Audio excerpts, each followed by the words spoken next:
Sri Sai Satcharitra, The Wonderful Life and Teachings of Sri Sai Baba. Chapter 30. Drawn to Shirdi. Number 1. Kakaji, Vaidya of Vani. Number 2. Ramalal, Punjabi of Mumbai. In this chapter, the story of two more devotees who were drawn to Shirdi is narrated. Om Sri Sai. Preliminary. Bow to the kind Sai, who is the abode of mercy and who is affectionate towards his devotees. By his mere darshan, he does away with their fear of worldly illusions, that is, sansara, and destroys their calamities.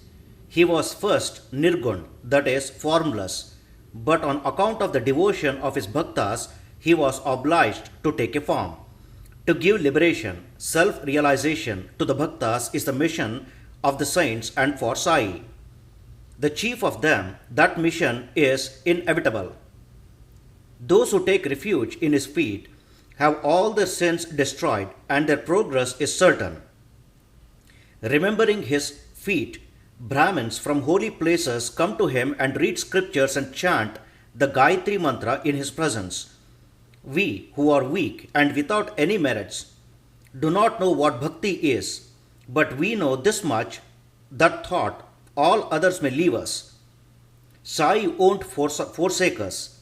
Those whom he favors get enormous strength, discrimination between the unreal and the real, and knowledge. Sai knows fully the desire of his devotees and fulfills the same. Hence, they get what they want and are grateful. So we invoke him and prostrate ourselves before him. Forgetting all our faults, let him free us from all anxieties. He who, being overcome with calamities, remembers and prays Sai thus, will get all his mind calmed and pacified through his grace. This Sai, the ocean of mercy, says Hemat Pant, favored him, and the result of this is the present work, Sai Satcharitra. Otherwise, what qualifications had he to undertake this enterprise? But as Sai took all the responsibility, Hemat Pant felt no burden nor any care about this. When the powerful light of knowledge was there to inspire his speech and pen, why should he entertain any doubts or feel any anxiety? Sai got the service in the form of this book done by him. This is due to the accumulation of his merits in the past births, and therefore he thinks himself fortunate and blessed. The following story is not a mere tale, but pure nectar. He who drinks it will realize Sai's greatness and all pervasiveness. Those who want to argue and criticize should not go in for this. What is wanted here is not discussion, but unlimited love and devotion. Learned, devout, and faithful believers are those who consider themselves as servants of the saints, will like and appreciate the stories. Others will take them to be fables. The fortunate bhaktas of Sai will find the Sai Leelas as Kalpataru, that is, wish-fulfilling tree. Drinking in or devouring this nectar of Sai Leelas will give liberation to the ignorant jivas, satisfaction to the householders, and a sadhana to the aspirants. Now, we come to the story of this chapter. Om Sri Sai. Kakaji Vaidya. There lived in Vani, Nasik district, a man named Kakaji Vaidya. He was the priest of the goddess Saptashringi there. He was so overpowered by adverse circumstances and calamities that he lost peace of mind and became quite restless. Under such circumstances, one evening he went into the temple of the goddess and prayed unto her from the bottom of his heart and invoked her aid to free him from anxiety. The goddess was pleased with his devotion, and the same night appeared to him in his dream and said to him, "You go to Baba, and then your mind will become calm and composed." Kakaji was anxious to know from her who this Baba was, but before he could get any explanation, he was awakened. Then he began to think as to who might be this Baba to whom the goddess had asked him to go. After some thinking, he resolved that this Baba might be Triambakeshwar, that is, Lord Shiva. So he went to the holy place Triambak, that is, Nasik district.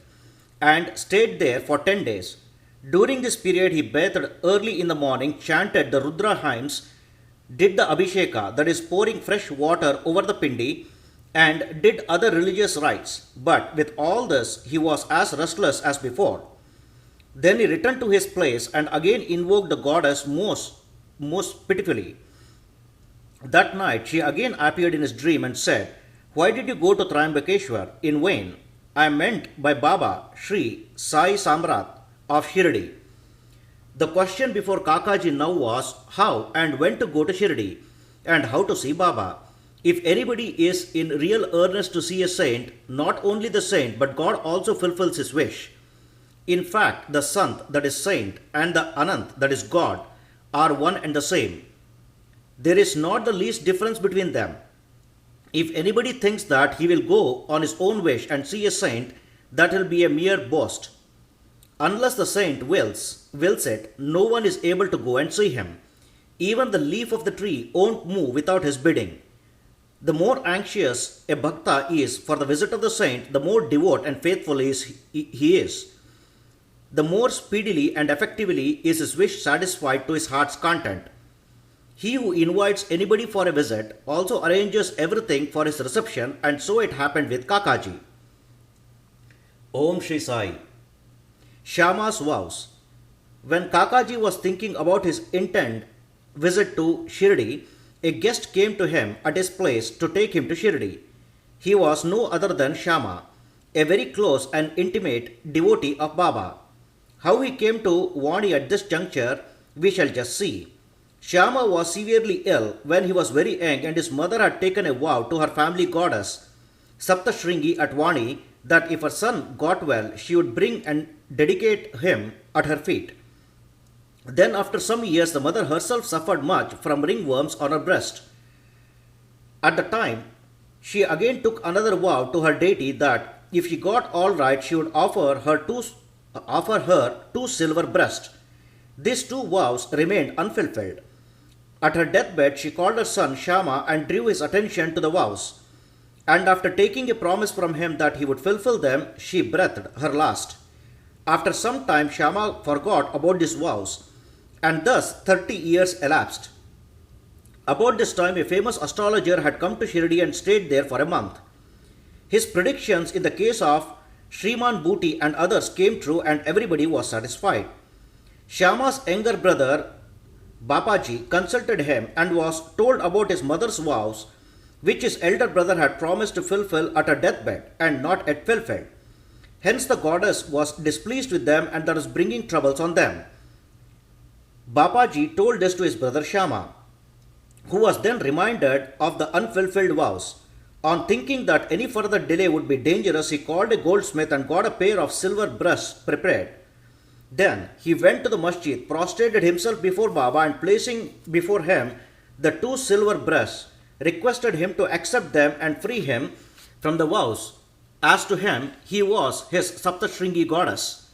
Then Baba insisted upon him to go himself to the temple of Saptashringi and offer them at the feet of the goddess. Thus, after taking Baba's permission and Udi, he left for Vani. And while searching for the priest, reached Kakaji's house. Kakaji was then very anxious to visit Baba, and Shyama went there to see him at that very time. What a wonderful coincidence was this!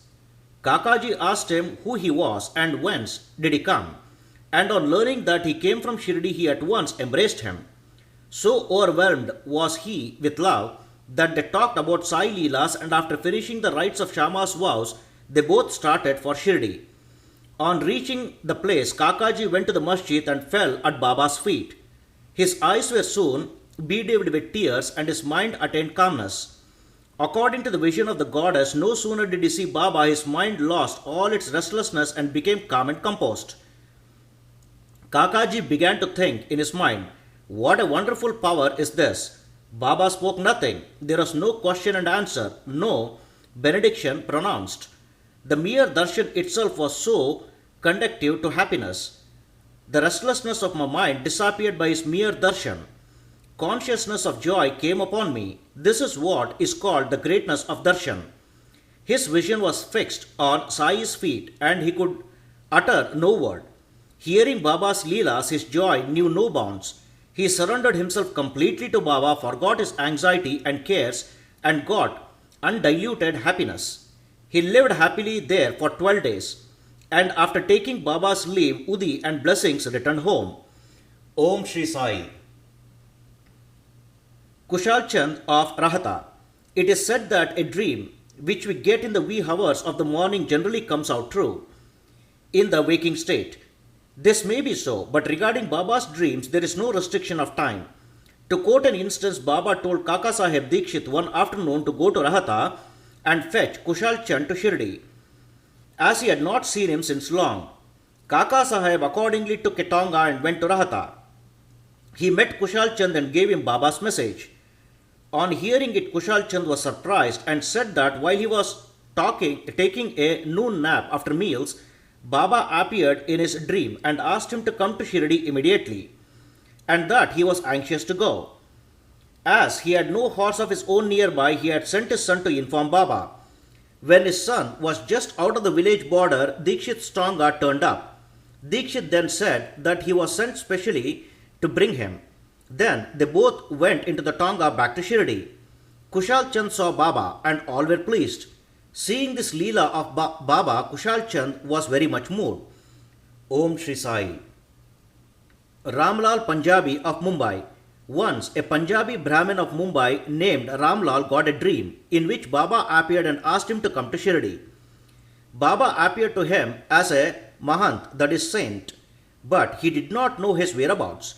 He thought that he should go and see him, but as he had no address, he did not know what to do.